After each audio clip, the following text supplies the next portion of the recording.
Sense and Sensibility, Chapter 3.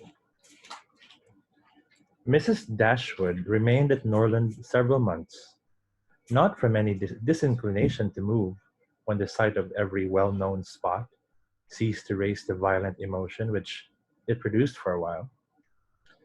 For when her spirits began to revive, and her mind became capable of some other exertion than that of heightening its affliction by melancholy remembrances, she was impatient to be gone, and indefatigable in her inquiries for a suitable dwelling in the neighborhood of Norland. For to remove far from that beloved spot was impossible. But she could hear of no situation that at once answered her notions of comfort and ease, and suited the prudence of her eldest daughter, whose steadier judgment rejected several houses as too large for their income, which her mother would have approved. Mrs. Dashwood had been informed by her husband of the solemn promise on the part of his son in their favor, which gave comfort to his last earthly reflections.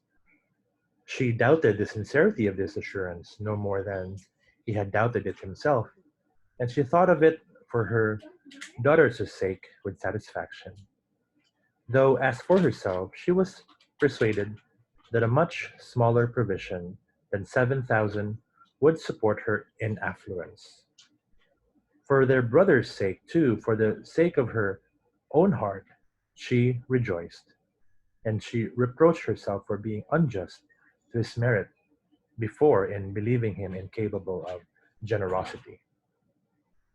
His attentive behavior to herself and his sisters convinced her that their welfare was dear to him, and for a long time she firmly relied on the liberality of his intentions. The contempt which she had very early in their acquaintance felt for her daughter-in-law was very much increased by the further knowledge of her character, which half a year's residence at her family afforded. And perhaps in spite of every consideration of politeness or maternal affection on the side of the former, the two ladies might have found it impossible to have lived together so long, had not a particular circumstance occurred to give still greater eligibility, according to the opinions of Mrs. Dashwood, to her daughter's continuance at Norland. This circumstance was a growing attachment between her eldest girl and the brother of Mrs. John Dashwood, gen- a gentlemanlike and pleasing young man, who was introduced to their acquaintance soon after his sister's establishment at Norland, and who had since spent the greatest part of his time there. Some others might have encouraged the intimacy from motives of interest, for Edward Ferrars was the eldest son of a man who had died very rich, and some might have repressed it from motives of prudence, for, except a trifling sum, the whole of his fortune depended on the will of his mother. But Mrs. Dashwood was alike uninfluenced by either consideration. It was enough for her that he appeared to be amiable, that he loved her daughter, and that Eleanor returned the partiality. It was contrary to every doctrine of hers that difference of fortune should keep any couple asunder who were attracted by resemblance of disposition, and that Eleanor's merit should not be acknowledged by everyone who knew her was to her comprehension impossible. Edward Ferrars was not recommended to their good opinion by any peculiar graces of person or address. He was not handsome, and his manners required intimacy to make them pleasing. He was too diffident to do justice to himself, but when his natural shyness was overcome, his behavior gave every indication of an open, affectionate heart.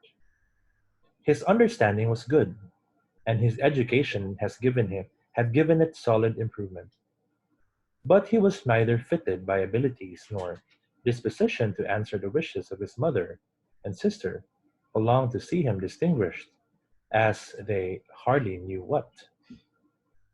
They wanted him to make a fine figure in the world, in some manner or other, His mother wished to interest him in political concerns, to get him into parliament or to see him connected with some of the great men of the day. Mrs. John Dashwood wished it likewise.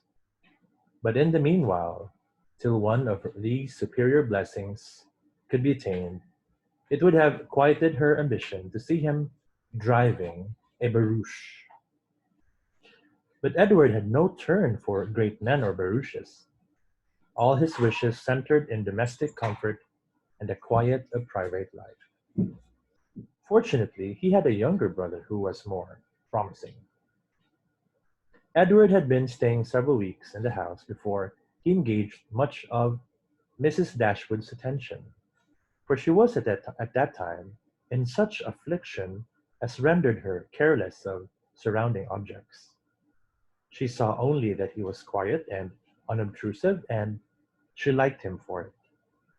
He did not disturb the wretchedness of her mind by ill-timed conversation.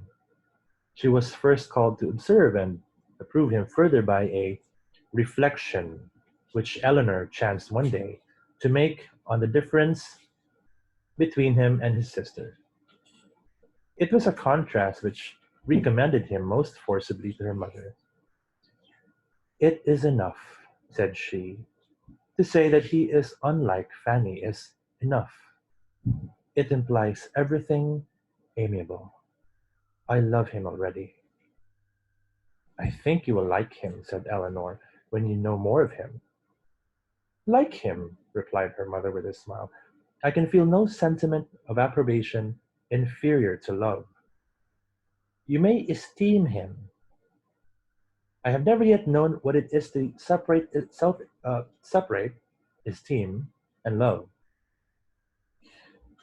Mrs. Dashwood now took pains to get acquainted with him. Her manners were attaching, and soon banished his reserve. She speedily comprehended all his merits. The persuasion of his regard for Eleanor perhaps assisted her penetration, but she really felt assured of his worth.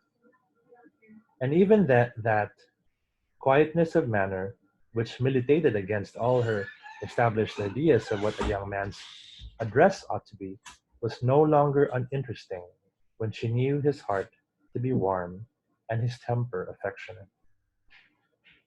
No sooner did she perceive any symptom of love in his behavior to Eleanor than she considered her serious attachment as certain, and looked forward to their marriage as rapidly approaching.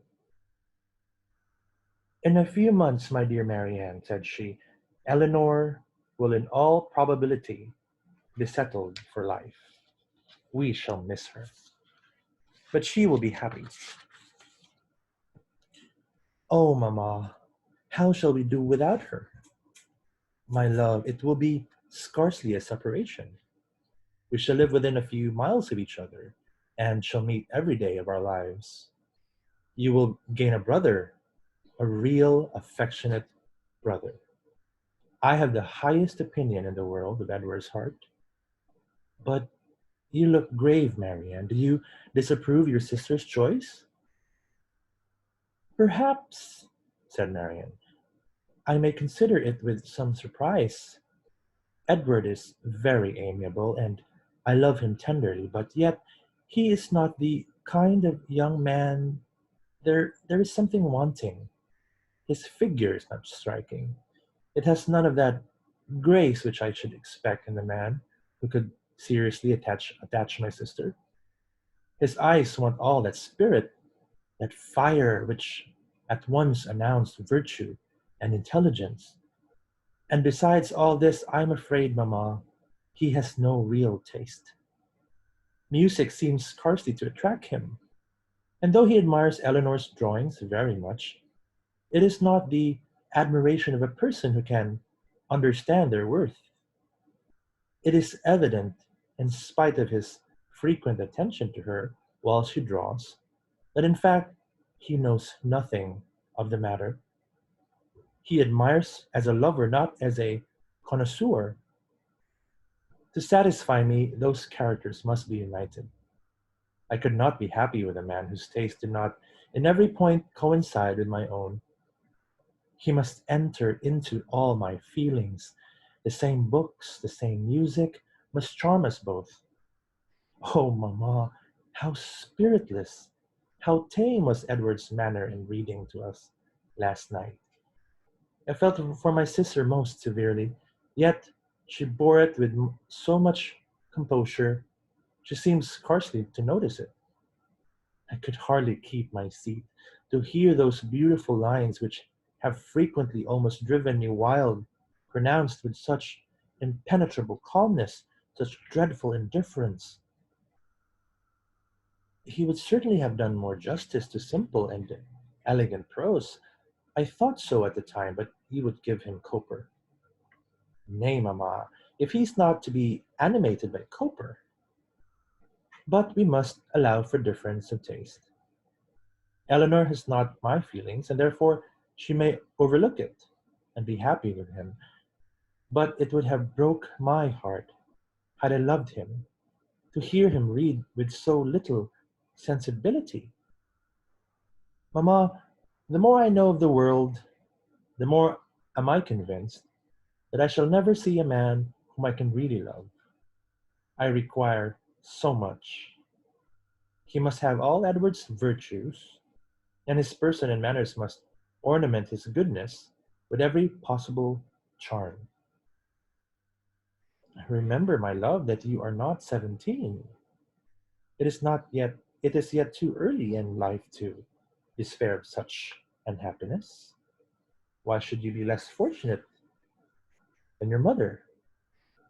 In one circumstances, in one circumstance only, my Marian, may your destiny be different from hers.